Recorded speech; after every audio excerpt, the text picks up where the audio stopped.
trastorno es toda anomalía o sí, que se produzca en una persona y que afecte la salud física o mental. Bien. Entonces, sí, dale. No, Eli, estaba pensando me vinieron a la cabeza Sí. las causas, ¿no? Digo, preguntar las causas porque deben ser variadas, ¿no? Exactamente, variadas. Vamos, la primera y más importante, la educación sexual. Claro. La falta de educación sexual afecta a muchas personas que incluso llegan a desarrollar este tipo de fobia. Por otro lado, tenemos muchas veces el miedo a contraer cualquier tipo de infección de transmisión sexual. Sí. Vamos a tener también traumas vinculados a la sexualidad. Claro. Una persona que haya sufrido abusos sexuales, lo más probable es que pueda desarrollar una fobia a cualquier práctica erótica sexual. Claro. ¿Sí? Sí. Hay personas que con alguna disfunción sexual. Ahora explico un poco más, pero te cuento muy por arriba primero cuáles serían las causas. Entonces, ¿por qué las disfunciones sexuales? También ¿por qué la pornografía? Bueno. ¿Sí? La pornografía también, la vergüenza del cuerpo, las personas que tienen algún tipo de conducta obsesiva compulsiva en relación a los olores, ¿sí? Rechazo a los fluidos. Mira.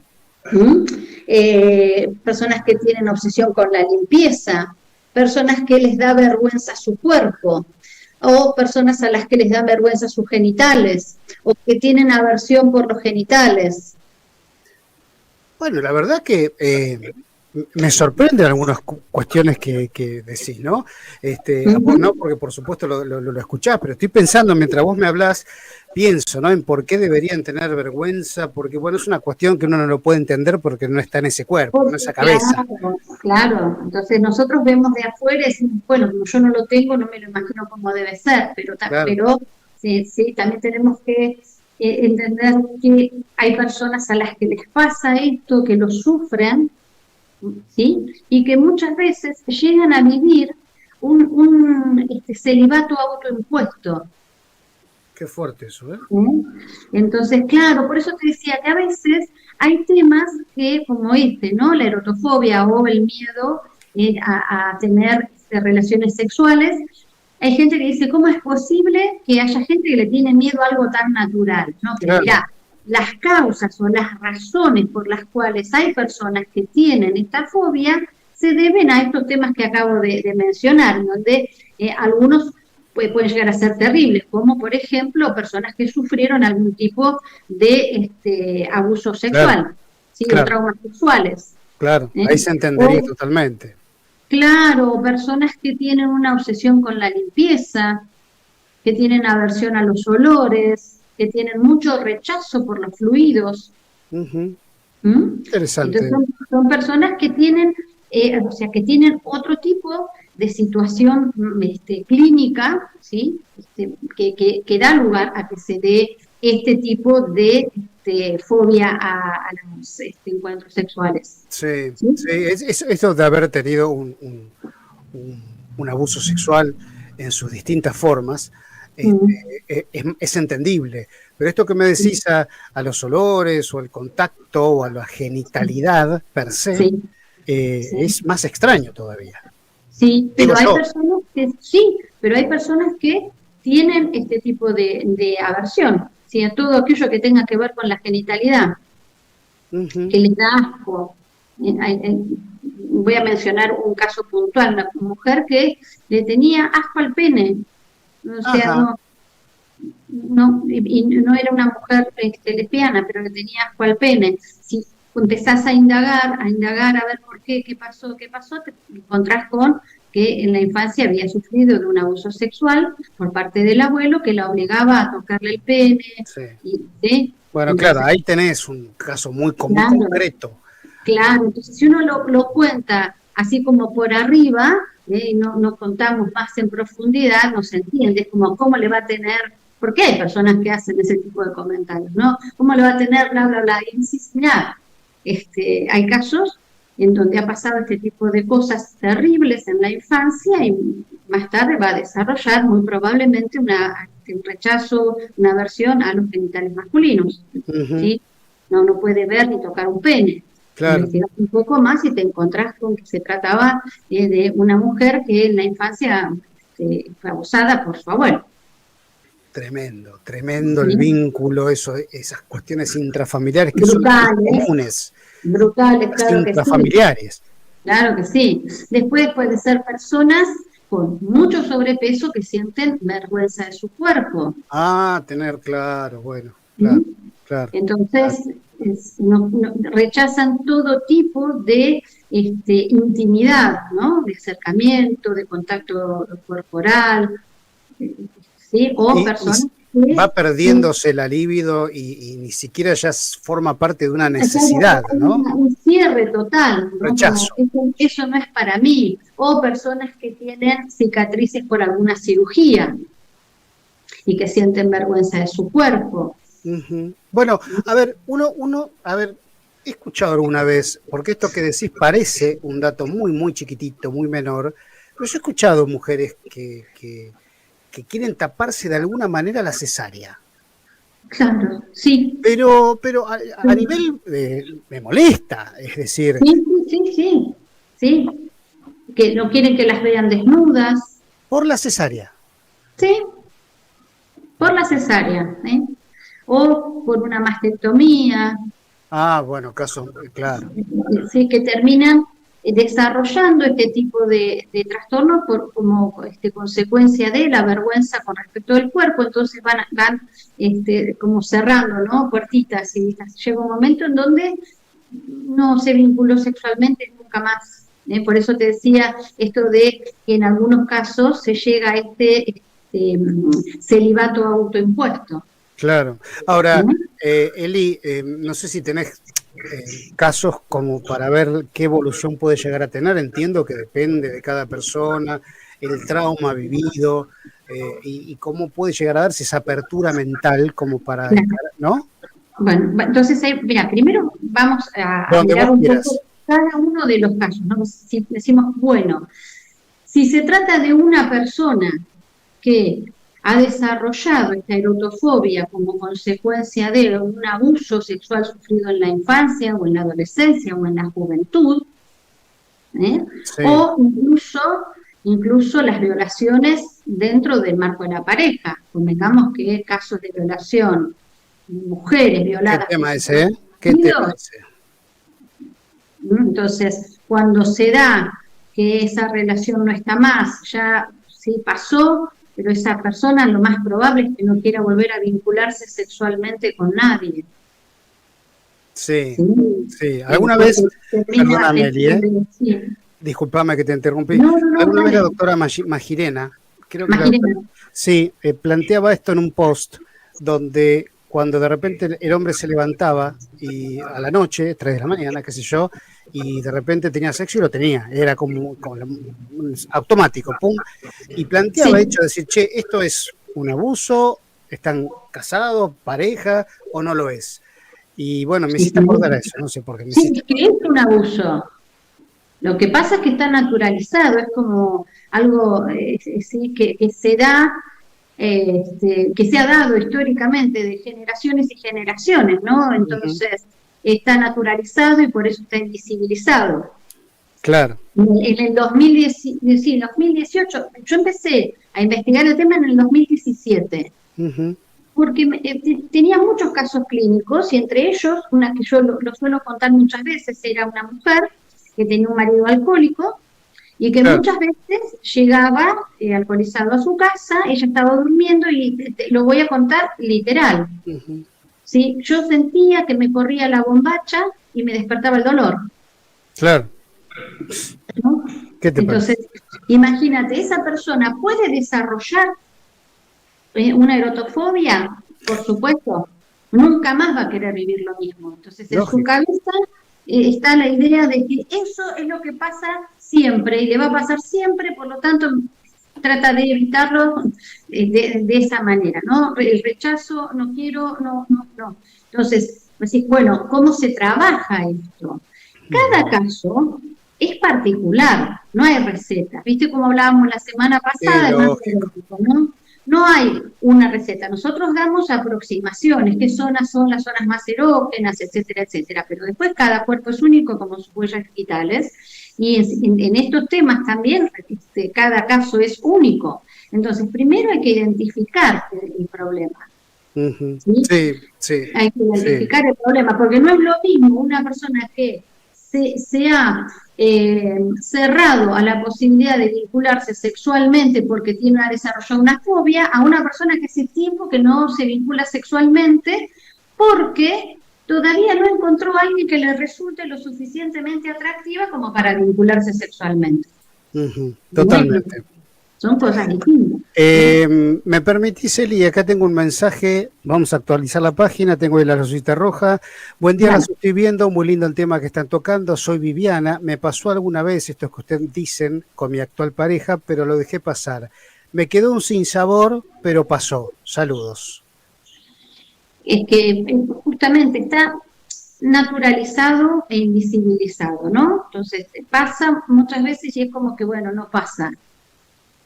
Por eso está invisibilizado en el sentido de que no se consulta, no se habla.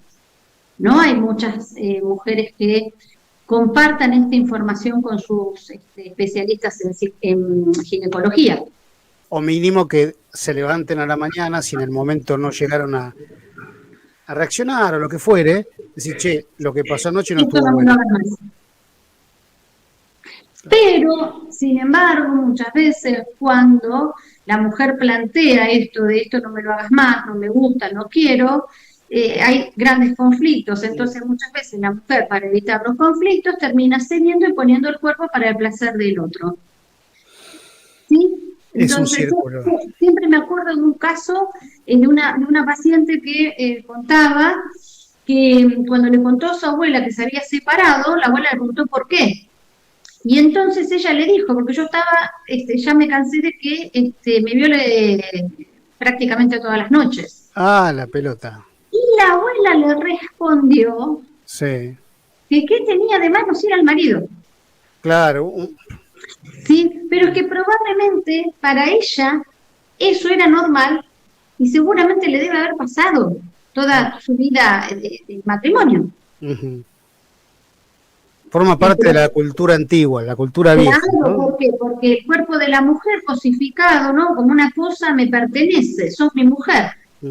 Entonces esta idea de ser la mujer como una cosa que le pertenece es tomada como es mi vaso, es mi cuchara, es mi televisor. ¿Sí? Entonces por eso está naturalizado y está invisibilizado, no se cuenta, no se habla. Entonces por ahí va una mujer con un trastorno por dolor a la ginecóloga, y si la ginecóloga o el ginecólogo están informados, o son sexólogos o sexólogas, van a preguntar cómo son tus encuentros sexuales. Porque a veces en la indagación encontrás con que son mujeres que mantienen relaciones sexuales con parejas que no les respetan el no. Claro. ¿Puede llevar eso a desarrollar una fobia? Puede llevar eso a desarrollar una fobia. ¿Sí? Mira, sí. Acá tengo otro mensaje. Acá, perfecto. Hola, los estoy escuchando, muy bueno el tema. Es cierto lo que dice la psicóloga, espérate que bajo un cachitín, lo naturalizamos o de repente nos tenemos que bancar la cara de culo. Sí. Todo un día entero. Saludos. Bueno. Es que es así. Entonces, muchas veces, para evitar la cara de culo o para evitar el maltrato, que la cara de culo también es maltrato, porque no deja de ser un maltrato psicológico. Pero el maltrato en el sentido ya de los insultos, muchas veces los golpes. Un portazo es un maltrato. Claro. Entonces, que no te hablen. Una vez tuve una paciente que me decía, si yo no le entrego, después no me habla por una semana. Bueno.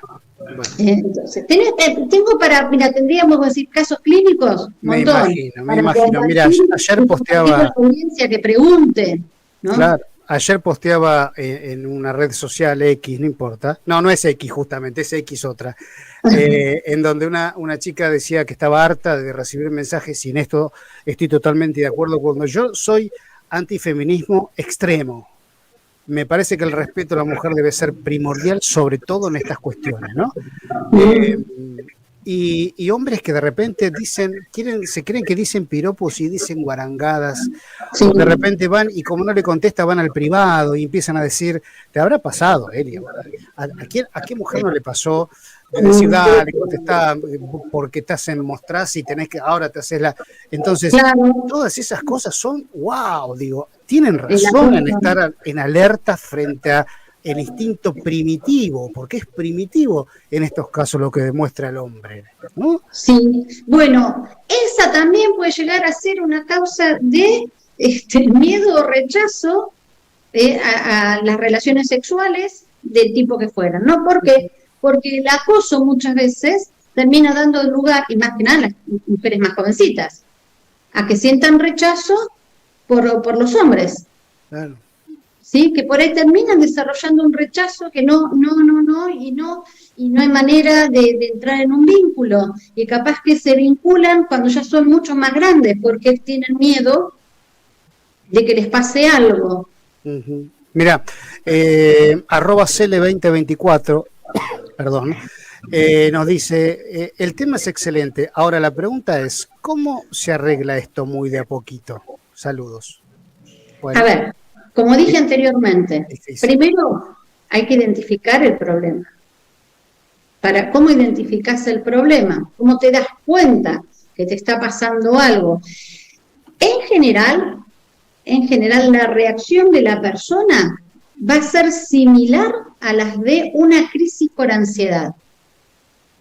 O sea, cuando está próximo el encuentro sexual o imagina que lo va a tener, ¿sí? Empieza a tener síntomas similares a una crisis por ansiedad, palpitación, sudoración, la sensación de nudo en el estómago, se seca la boca, ¿sí? Hay tensión muscular. O sea, ante la sola idea de que va a tener un encuentro sexual, ya se desencadena una crisis muy parecida a una crisis por ansiedad. Uh-huh. O cuando la persona, si no es por ahí, ¿cómo te das cuenta? ¿Cómo puede ser? Porque cuando llega el momento de que tiene una cita, ¿sí? Llega el momento que se va a dar, lo rechazan. Claro. No pueden ir a la cita.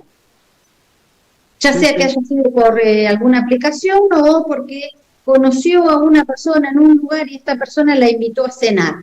Entonces su cálculo es, me invitó a cenar, después va a querer ir a la cama con él. Uh-huh. Entonces, sí, voy. Cuando llega el momento, se desarma toda la posibilidad de encuentro. Porque son cosas que también uno lee en las redes. Este caso que vos planteas, ¿no? Porque dice, bueno, salimos a comer algo y es obvio que después vas a ir a la cama. No, ¿por qué es obvio? Lamentablemente eso, sí, es como una cliché instalado. Accediste a una cena y ya está. Conversemos, relajémonos con una copita, si bien, qué sé yo, por ahí yo también estoy chapado a la antigua, por ahí a mí me gusta toda esa parte de la seducción que uno disfruta tanto, ¿no? Sí, pero bueno, sí, claro que sí, pero de todas maneras eso es algo que viene hace tanto, que es como arcaico, ¿no? Y hay que desarmarlo. Esto no implica esto. ¿Sí? Y está en vos, mujer, poder decir no. Es una cena, ¿sí? Y es una cena. Claro, bueno. Pero para poder llegar a ese lugar de, si es una cena, el yo tiene que estar lo suficientemente fuerte como para poder plantarse y sostener ese no. Uh-huh. ¿Por qué? Porque muchas mujeres lamentablemente acceden a lo que viene después porque no se animan a decir que no. Uh-huh. Por eso hay que trabajar mucho en lo que es consentimiento. Claro. Sexual, ¿sí? No, decime vos, Eli, que me está por pasar un mensaje de Twitch, pero no ingresó todavía. Entonces, volviendo a esto, bueno, identifico el problema. Ok, tengo este problema, ¿qué hago? Buscar ayuda profesional. ¿Por qué? Como las causas generalmente están asociadas a situaciones bastante más profundas, como por ejemplo un trauma sexual, una disfunción sexual o una fobia a los olores, a los fluidos, hay vergüenza del cuerpo, tenés que contactarte con un profesional que te ayude con el problema de base, con aquello que lo causa, ¿no? O problemas de autoestima, ¿sí? Si son personas que se ponen realmente muy ansiosas, bueno, hay que buscar ayuda también de un médico o médica psiquiatra para que le recete algunos ansiolíticos. La terapia cognitiva conductual también es indicada en estos casos porque se especializan en el tratamiento de fobias. Claro. ¿Sí? Hay un montón de recursos desde siempre la terapia con un profesional, ¿no? ¿Por qué?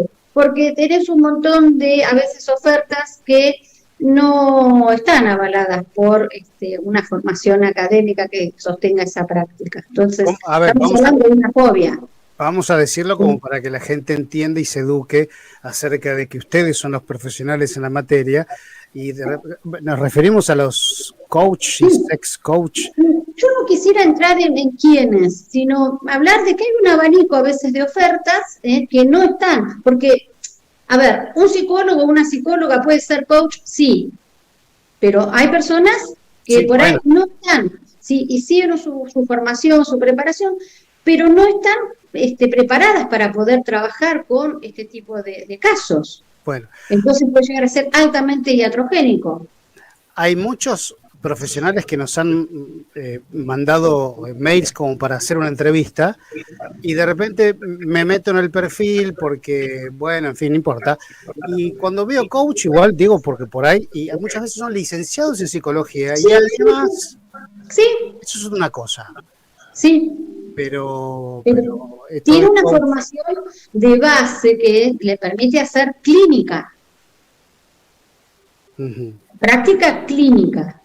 Entonces, sí, por eso decimos, si vos detectás que estás teniendo, por ejemplo, este problema, ¿no? Que es la erotofobia, que es un trastorno, como dije, que es un trastorno, una alteración o una anomalía que afecta a la salud física o mental de la persona. Entonces, eso lo tiene que tratar alguien que tiene una formación para llevar adelante una práctica clínica. Sí. Entonces, si vos detectás que tenés este problema, tenés que consultar con un profesional.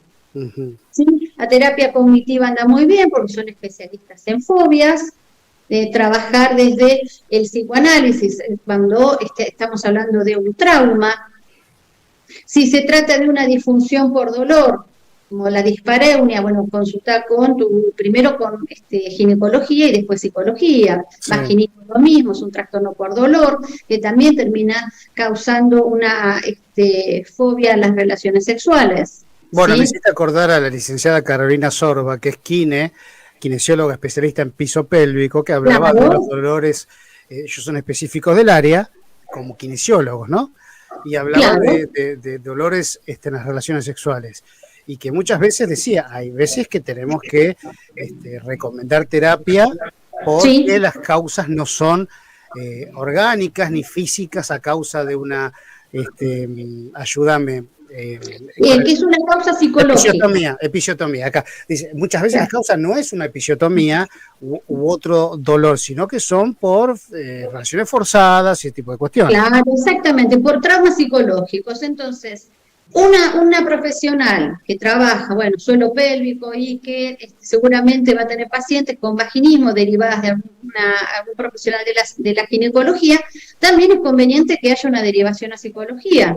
Porque lo más probable es que venga de algún tipo de trauma, que puede ser relaciones sexuales forzadas dentro del marco de la pareja, como dije hoy, que muchas veces termina dando lugar al desarrollo de una disfunción por dolor, ¿sí? O la erotofobia, se separó y no quiere saber nunca más nada con esa persona. Claro. En otros casos, que también mencionamos mucho, y hay un montón de sexólogos que también lo cuentan, es que la erotofobia a veces también tiene su origen en aquellas personas que se exigen ser perfectas o perfectos amantes, porque miran pornografía y quieren llegar a ser como si son los actores de las películas porno.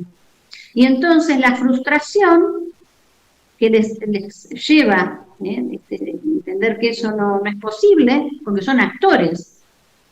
Ponele. ¿Sí? Son, bueno, sí, pero los libretistas son claro, pero están actuando, sí. ¿sí? Un ser exagerado, sí, sí. ¿No? Eso en la realidad no, ¿sí? Se da en algunos casos, pero bueno, estamos hablando de situaciones muy particulares. Entonces, en líneas generales, los encuentros sexuales están bastante alejados de ser lo que es una película porno. Uh-huh. ¿No? Pero sí, la exigencia de muchas personas de llegar a ser como en las películas porno da lugar a un nivel muy grande de frustración y por carácter transitivo a la fobia a tener encuentros sexuales. No rindió tanto o no fue tan bueno como de las películas que ve, porque lamentablemente ante la falta de la buena educación sexual, mucha gente se ha educado en sexualidad a través de la pornografía. Entonces ahí vas a tener, ¿sí?, los problemas que se van desarrollando. Dale. Juan Bautista me deja aquí un mensaje, nuestro querido operador por Twitch, que finalmente hace un ratito y ahí se pudo acomodar. Buen día, les escribe Gonzalo. También hay que hacer un mea culpa y que todas las mujeres cada vez que hablan del famoso tema del tamaño. Eso también inhibe a muchas personas. Saludos. Bueno. ¿Cómo? A ver, léeme de nuevo. Gonzalo sí, dice, buen día, los estoy viendo y escuchando. Hay que hacer un mea culpa porque muchas de las mujeres que también vemos en las redes se la pasan hablando del tamaño y nadie dice nada. Saludos. A ver, yo creo, y esto lo hemos hablado en alguna ocasión, que más el problema mayor con respecto del tamaño muchas veces, no podemos guiarnos únicamente por lo que pasa en las redes, ¿sí? Pero claro, viene más por el lado del varón, el complejo del varón, que de la mujer. Si bien hay mujeres que declaran ser más gustosas o preferencias. Más, sí, claro, les gusta más, prefieren más un pene de un tamaño más grande, pero no es la mayoría. Y eso te lo puedo decir con información obtenida del cuestionario de sexualidad femenina, que si en algún momento querés lo podemos compartir. Ah, qué interesante. Que dice si el tamaño del pene importa. Y es como yo te dijera, el 80% de las mujeres dicen que no. Bueno, no es lo que pasa en las redes, lo que pasa a nivel... Claro. Lo importante no pasa por las redes. Claro, creo que nos trae mucha información, pero no es... ¿sí? Porque en la práctica clínica, cuando hablamos con los talleres de sexualidad con mujeres o en el mismo cuestionario, no es muy alto el porcentaje de mujeres que refieren preferir un pene más grande del tamaño estándar. Es más un complejo del varón, que también el varón, víctima de la sociedad machista y patriarcal, que les ha impuesto que cuanto más grande el pene, más poder. ¿Sí? Fíjate que si preguntamos, ¿el tamaño del pene importa? Generalmente vamos para el lado del pene chico. Pero nadie piensa que sí importa, porque también el pene muy grande puede llegar a ser muy frustrante incluso para el varón. Sí, eso es cierto. Para tener una buena erección o para la mujer. El dolor. El dolor.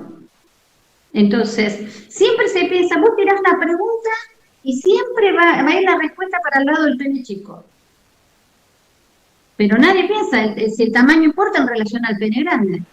El claro, complejo está más para el pene chico, porque el pene grande es símbolo de poder.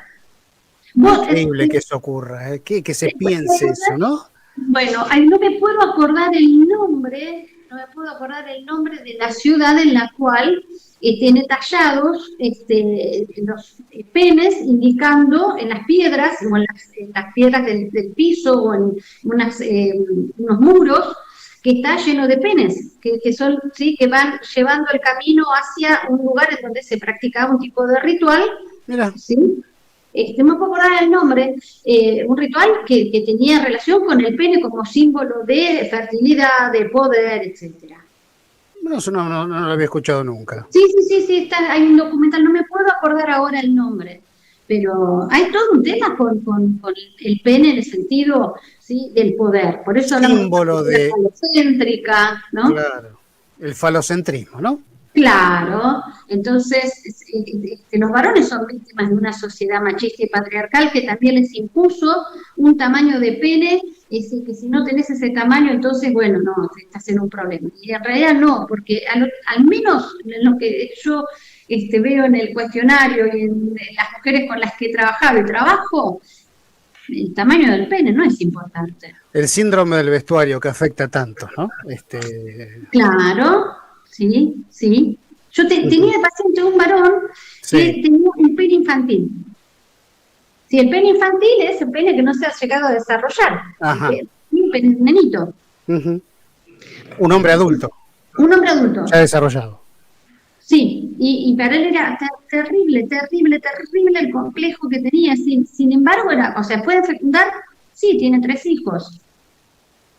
Claro, pero quizás mirá hasta qué punto, por ahí no era más importante el tener 3 hijos, sino que los seguía afectando igual. Claro, o sea, pues sí, pero pudo fecundar, sí pudo fecundar, porque el pene erecto, sí, tenía un tamaño que la vagina en estado de reposo tiene 7 centímetros. ¿Paciente tuyo? Sí. Decía que, por ejemplo, algo que era común en él, fuera invierno, verano, no importaba, siempre usaba algo atado, ¿viste? Un suéter en la cintura. Pero nadie se va a dar cuenta, pero para él cualquier persona podía darse cuenta de que él tenía el pene de un niño. Estaba en su cabeza. Claro, sí. Y a ver, ¿cómo se saca eso de la cabeza? Tenemos que trabajar mucho con respecto de su autoestima, la autovaloración, ¿no? Trabajar el complejo de inferioridad. ¿Sí? Claro, bueno, claro. Por eso decimos, mirá, no hay recetas. ¿Cómo supero yo la erotofobia? Bueno, primero tenés que saber si realmente vos tenés erotofobia. Para poder detectar que tenés este problema, tenemos que encontrar esto que decía hace un rato, ¿no? ¿Cuáles son los síntomas? ¿Qué cosas te pasa? Una cosa es que te dé vergüenza que se esté hablando de sexo, pero no salgas corriendo, y otra cosa es que empiezan a hablar de sexo y salís corriendo. Pasa una escena erótica y salís corriendo. Entonces, eso sumado a otras cosas puede llegar a ser un indicador que ante esa alarma, consulta con un profesional para ver si vos estás teniendo una erotofobia o miedo o rechazo concreto, ¿no? Que realmente vos lo sentís, que eso te sucede, y que ante la sola idea, a veces, de pensar en tener un encuentro sexual, ya se te desatan síntomas similares a una crisis por ansiedad. ¿Sí? Muy interesante. Entonces, consultar con un profesional porque va a ser la persona más avesada en el tema para poder ayudarte. ¿Sí? Más que nada, pues se trata de una fobia. Mira, hasta acá estoy recibiendo un mensaje del WhatsApp que un amigo me está comentando un caso de que conocíamos, de un hombre que hacía alarde de sus atributos, y nosotros en particular decíamos, che, pero mirá, no acompaña todo lo demás. Charla de hombres, ¿no? No discriminamos porque lo conocíamos. Si no tuviese eso, no le daría bola a nadie. Mirá hasta qué punto uno hablaba, y éramos más chicos, no de ahora, pero me decía, ¿te acordás de aquel? Y el tipo andaba por la vida como si fuese el príncipe de Gales, solamente por eso. Claro, lo que probablemente ni ustedes sabían, y a lo mejor él tampoco, es que podía tener un pene de un tamaño considerable, pero eso no garantiza que sea un buen amante. Ah, no, bueno, no. La exhibición per se. Claro, bueno, esto llevado a cuando una mujer se hace un implante de mamas, por ejemplo, y que las muestra gustosas porque se siente, le levantó la autoestima, Sí, sí. ¿no? Sí. Sin embargo, en algunos casos les resta más sensibilidad, Ah, bueno. por ejemplo, ¿sí? Uh-huh.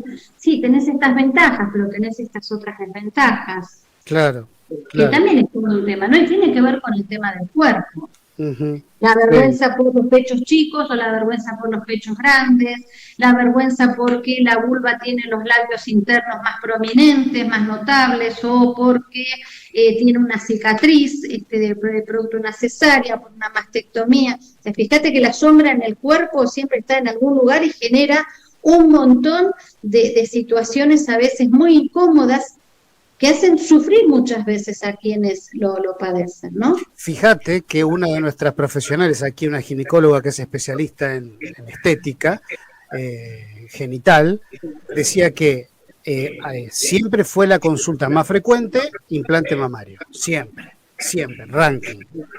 Y hoy no es que la esté igualando, pero muchas consultas sobre vulvoplastía. Sí. Porque uniendo al tema que estamos conversando, yo no sé si fobia, no tocamos el tema fobia desde lo psicológico, pero esa paciente va a por algo en especial, ¿no? Porque no es que va por la vida ahí mostrando. En el momento se lo siente como que es algo que siente rechazo, pienso yo, y me decía la doctora, ¿no? Sí, yo la verdad tendría que preguntar, este sábado hay un congreso, una jornada de sexología que hace SASH en conjunto con, hoy se me fue ahora el nombre, de una asociación de médicos especialistas en sexología, Uh-huh. en la UBA, pero voy a preguntar, porque hace unos años también fui a una ponencia sobre cirugía de la vulva, Sí. y no tuve oportunidad, pero sí voy a preguntar qué pasa en los casos en donde si la mujer que tiene una cirugía en la vulva, ¿sí? Una vulvoplastía, creo que sí se llama. Hay un par de nombres, pero ese es uno de los que Bueno, sí. a ver, ¿qué pasa cuando la mujer, pasados unos años de su última menstruación, o sea, de su menopausia, cuando está la caída abrupta de estrógenos y se produce el trofismo urogenital, qué pasa con la mujer que tiene una vulvoplastía? Ajá. No me lo puse a pensar, no. Porque yo me acuerdo que hace unos años tuve una paciente que tenía una cirugía hecha, ahora no sé, 4 años más o menos. Uh-huh. Pero yo me acuerdo que hablábamos del tema, no sé cómo fue que salió, bueno, ¿qué va a pasar? ¿No? Porque hay un cambio bastante notable en la vulva de las mujeres cuando baja el nivel de estrógenos. No solamente nos cambia la piel, tenemos los sofocos, alteraciones en los estados de ánimo, ¿sí? Lógico, Sino que lógico. también, claro, carita de Sharpe, como digo yo. Y también hay cambios en la vulva. Y bueno, la aceptación del paso del tiempo es otra cuestión, ¿no? Pero claro que sí, a ver, lo importante es que estemos vivos y gozando de buena salud. Pero lógico. Mi querida Eli, mira cómo se nos piantó otra vez otro programa, encantado de escucharte. Y me quedé pensando en eso de las encuestas acerca de distintas temáticas. Me parece que estaría bueno, si no opinas lo contrario, de que podamos implementar esto de encuestas, tanto desde tu lado como del mío en redes sociales, y ver qué opinan la gente. Hay que armarlo, porque está bueno esto, para desmitificar o poner el foco donde realmente uno cree que hay preocupaciones fundadas, ¿sí? Sí, claro que sí. Me parece que estaría bueno. Hay mucha información que viene de mujeres que han contestado en forma anónima, y cuando queremos escribir, o qué sé yo, me ha pasado con colegas que por ahí escriben sobre un tema y dicen, ¿tenés en el cuestionario algo sobre tal cosa? Sí, lo paso, y han sacado información también de ahí. Claro, está piola. Sí. Eli, Bien. Me alegro mucho que estés bien, te veo así reluciente, Gracias. así de poquito, y bueno, hasta muy prontito. Nos vemos, chao, chao, que estés Que bien. tengas un hermoso día. Gracias, Bueno, chao, chao. día-noche. Bueno, ahí estuvo con nosotros nuestra querida licenciada Elizabeth Schulz, nuestra psicóloga y sexóloga aquí en Radio Salud, siempre tan linda, tan predispuesta para con nosotros, ¿eh?